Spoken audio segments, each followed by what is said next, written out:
of Despereaux. Chapter 16. Blinded by the Light. As our story continues, reader, we must go backward in time to the birth of a rat named Chiaroscuro and called Roscuro, a rat born into the filth and darkness of the dungeon several years before the mouse Despereaux was born upstairs in the light. Reader, do you know the definition of the word chiaroscuro? If you look in your dictionary, you will find that it means the arrangement of light and dark, darkness and light together. Rats do not care for light. Roscuro's parents were having a bit of fun when they named their son. Rats have a sense of humor. Rats, in fact, think that life is very funny. And they are right, reader. They are right. In the case of Chiaroscuro, however, the joke had a hint of prophecy to it. For it happened when Roscuro was a very young rat, he came upon a great length of rope on the dungeon floor. "Ah, what have we here?" said Roscuro. Being a rat, he immediately began to nibble at the rope. "Stop that!" boomed a voice, and a great hand came out of the darkness and picked up the rat by his tail and held him suspended upside down. "Were you nibbling on Gregory's rope, rat?" "Who wants to know?" said Roscuro, for even upside down he was still a rat. "You smart aleck, you rat! You smart aleck, you rat! Nibbling on Gregory's rope. Gregory will teach you to mess with his rope." And keeping Roscuro upside down, Gregory lit a match with the nail of his thumb, tss, and then held the brilliant flame right in Roscuro's face. "Ah!" said Roscuro. He pulled his head back away from the light, but alas, he did not close his eyes, and the flame exploded around him and danced inside him. "Has no one told you the rules?" said Gregory. "What rules?" "Gregory's rope rat is off limits." "So?" "Apologize for chewing on Gregory's rope." "I will not," said Roscuro. "Apologize." "No." "Filthy rat," said Gregory. "You black-souled thing. Gregory has had it with you rats."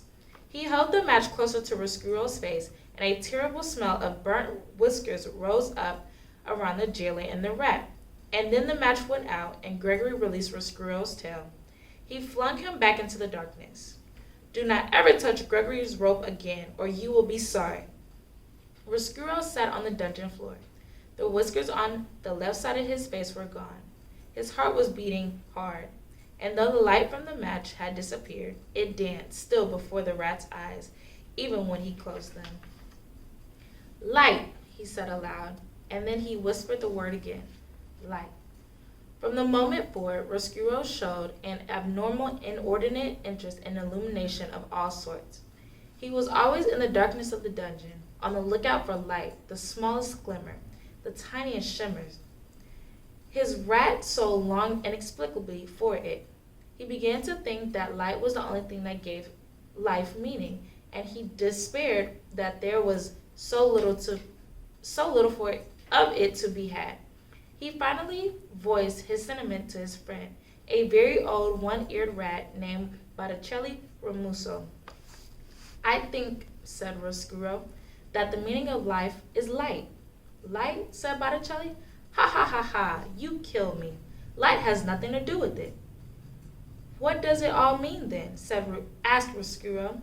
"The meaning of life," said Botticelli, "is suffering, specifically the suffering of others. Prisoners, for instance. Reducing a prisoner to weeping and wailing and begging is a delightful way to invest in your existence with meaning." As he spoke, Botticelli swung from one of the extraordinarily long nail of his right front paw a harp-shaped locket. He had taken the locket from a prisoner and hung it on a thin braided rope. Whenever Botticelli spoke, the locket moved. Back and forth it swung. "Are you listening?" Botticelli said to Roscuro. "I am listening." "Good," said Botticelli. "Do as I say and your life will be full of meaning. This is how to torture a prisoner. First, you must convince him that you are a friend. Listen to him. Encourage him to confess his sins. And when the time is right, talk to him. Tell him what he wants to hear. Tell him, for instance, that you will forgive him. This is a wonderful joke to play upon a prisoner, to promise for forgiveness. Why? Asked Rescue. His eyes went back and forth, following the locket. Because, said Botticelli, you were promised it, ha, but you will not grant it. You gain his trust, and then you deny him. You refuse to offer the very thing he wants, forgiveness, freedom, friendship. Whatever it is that his heart most desires, you withhold. At this point in his lecture, Botticelli laughed so hard that he had to sit down and catch his breath. The locket swayed slowly back and forth and then stopped altogether. Ha! Said Botticelli. Ha ha ha ha! You gain his trust, you refuse him, and ha ha! You become what he knew you were all along. Well, you knew you were all along. Not a friend, not a confessor, not a forgiver, but ha ha ha ha! A rat. Botticelli wiped his eyes and shook his head inside a sigh of great contentment.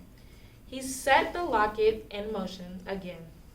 At that point, it is most effective to run back and forth over the prisoner's feet, inducing physical terror along with the emotional sort. Oh, he said, it is such a lovely game, and it's just absolutely chock full of meaning. I would like very much to torture a prisoner, said Roscuro. I would like to make someone suffer. Your time will come, said Botticelli.